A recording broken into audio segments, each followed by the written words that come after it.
Hello guides, कैसे हो आप लोग। मिसाल टैलेंट एजुकेशन पे आप लोगों के लिए जीके जीएस का कुछ वेरी वेरी इंपॉर्टेंट क्वेश्चंस लेके आया हूँ, जो कि RRB, railway, NTPC, UPSC, SSC से संबंधित है, जो कि बार बार एग्ज़ामों में पूछे जाते हैं।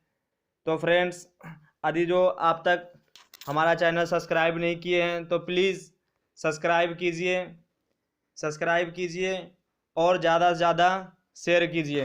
तो फ्रेंड्स, चलिए बिना टाइम गवाते हुए मैं स्टार्ट करता हूं अब।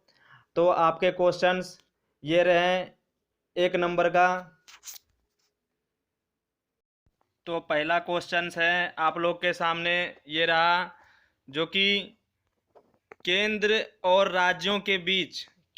राज्यों के बीच होने वाली विवादों का निर्णय करने की भारत के उच्चतम न्यायालय की शक्ति किसके अंतर्गत आती है। तो आपके ऑप्शंस हैं: ए परामर्शी अधिकारिता के अंतर्गत, बी अपीली अधिकारिता के अंतर्गत, सी मूल अधिकारिता के अंतर्गत और डी रिट अधिकारिता के अंतर्गत।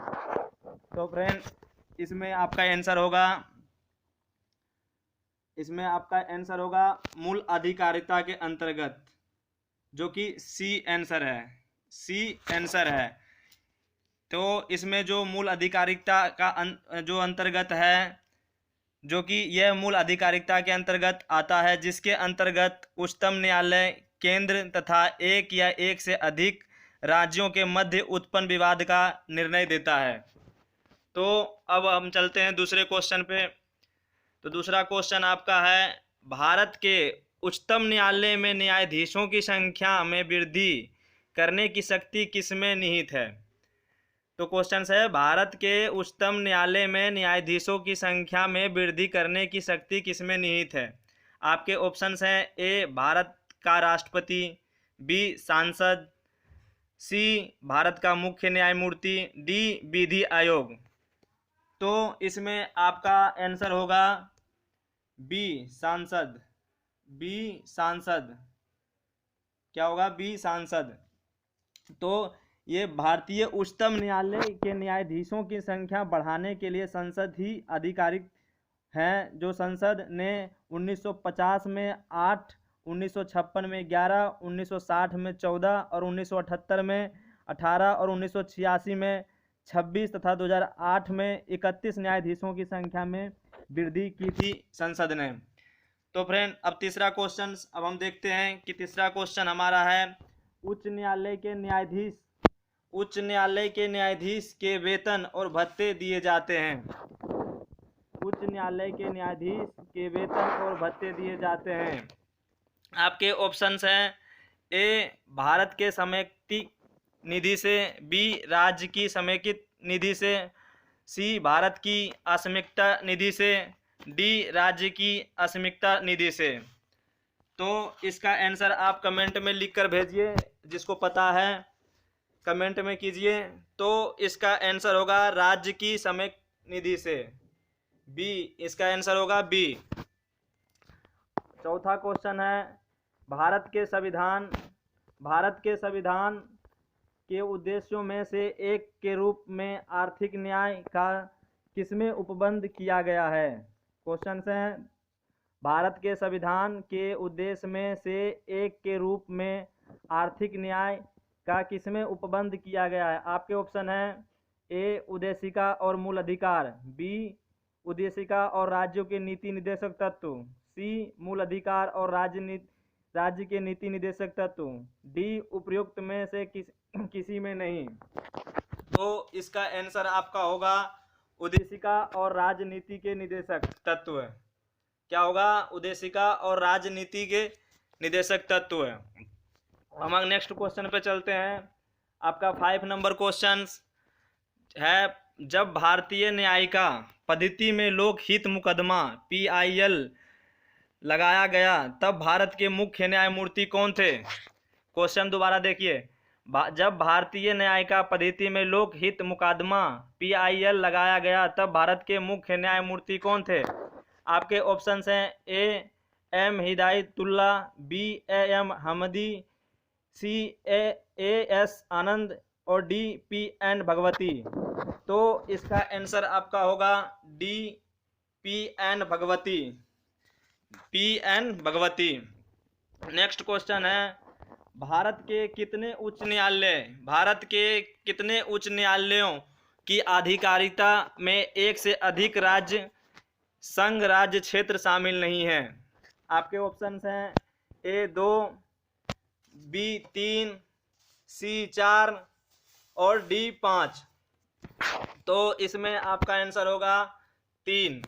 इसमें आपका आंसर होगा बी 3, जो कि मुंबई में उच्च न्यायालय, महाराष्ट्र एवं गोवा, गुवाहाटी उच्च न्यायालय, असम, मणिपुर, मेघालय, नागालैंड और त्रिपुरा, मिजोरम, अरुणाचल प्रदेश। तीसरे में है चंडीगढ़ उच्च न्यायालय में, पंजाब और हरियाणा। नेक्स्ट क्वेश्चन देखते हैं हम, जो कि 7 नंबर क्वेश्चन है। भारत के संविधान के अनुसार जिला न्यायाधीश अभिव्यक्ति के अंतर्गत सम्मिलित नहीं होगा। मुख्य प्रेसिडेंसी मजिस्ट्रेट,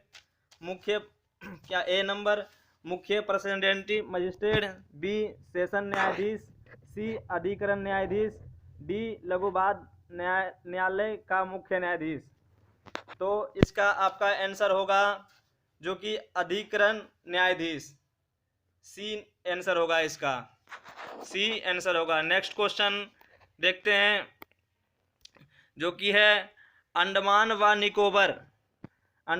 निकोबार द्वीप पर निम्नलिखित उच्च न्यायालय में से किस एक का क्षेत्राधिकार है?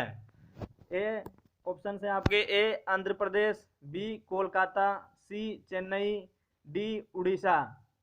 तो इसका आंसर है कोलकाता, बी आंसर होगा इसका, बी आंसर होगा। नेक्स्ट क्वेश्चन देखते हैं, जो कि 9th नंबर क्वेश्चन है। भारतीय संविधान समानता का अधिकार 5 अनुच्छेद द्वारा प्रदान किया गया है।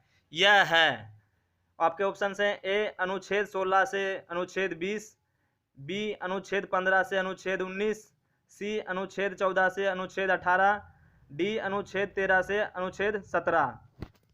तो इसका आंसर होगा अनुच्छेद 14 से 18, सी आंसर होगा इसका, सी आंसर होगा।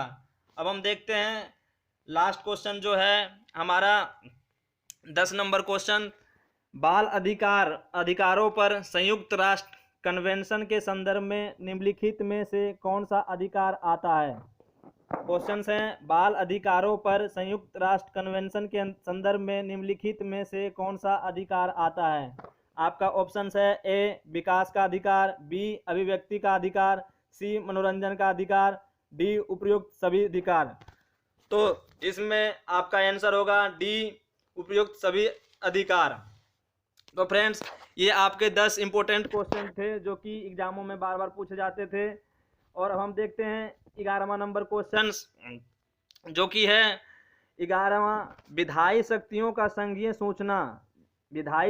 की संघीय सूचना में समाविष्ट किसी विषय के संबंध में भारत के उच्चतम न्यायालय के अधिकार क्षेत्र बढ़ाने का अधिकार दिया गया है। किसको दिया गया है? आपके ऑप्शंस हैं ए भारत के राष्ट्रपति को, बी भारत के मुख्य न्यायमूर्ति को, सी संसद को, डी विधि न्याय और कंपनी कार्य मंत्रालय को। तो इसके आंसर्स आपका होगा संसद को ये दिया गया है। संविधान के अनुच्छेद 138 में उच्चतम न्यायालय के अधिकार क्षेत्र को बढ़ाने के विषय में प्रावधान दिया गया है। कितने अनुच्छेद में? 138 अनुच्छेद में। तो फ्रेंड्स, आपके 11 क्वेश्चन कंप्लीट हो गए हैं। अब हम आपके लिए एक टेस्ट क्वेश्चन लेके आए हैं, जिसका आंसर आप लोगों को कमेंट बॉक्स में लिखकर भेजना है। जो कि क्वेश्चंस हैं, राष्ट्रीय मानव अधिकार आयोग नेशनल ह्यूमन राइट्स कमीशन के अधिनियम 1993 के अनुसार निम्नलिखित में कौन इस आयोग का अध्यक्ष बन सकता है? आपके ऑप्शन हैं ए उच्चतम न्यायालय का कोई सेवारत न्यायाधीश, बी उच्च न्यायालय का कोई सेवारत न्यायाधीश, सी केवल भारत के सेवानिवृत्त मुख्य न्यायाधीश, डी केवल उच्च न्यायालय के सेवानिवृत्त मुख्य न्यायाधीश। तो इसका आंसर आप लोग कमेंट बॉक्स में लिख के भेजिए। मैं आपका नेक्स्ट वीडियो में इसका आंसर बताऊंगा। तो फ्रेंड्स, हमारा वीडियो आप लोगों को अच्छा लगा हो तो प्लीज़ इसको लाइक कीजिए, सब्सक्राइब कीजिए और इसे शेयर कीजिए। और अभी तक सब्सक्राइब नहीं किए हैं तो सब्सक्राइब कीजिए हमारा चैनल को, ताकि आप लोगों के पास ऐसे ऐसे इम्पोर्टेंट क्वेश्चन मिलता रहे।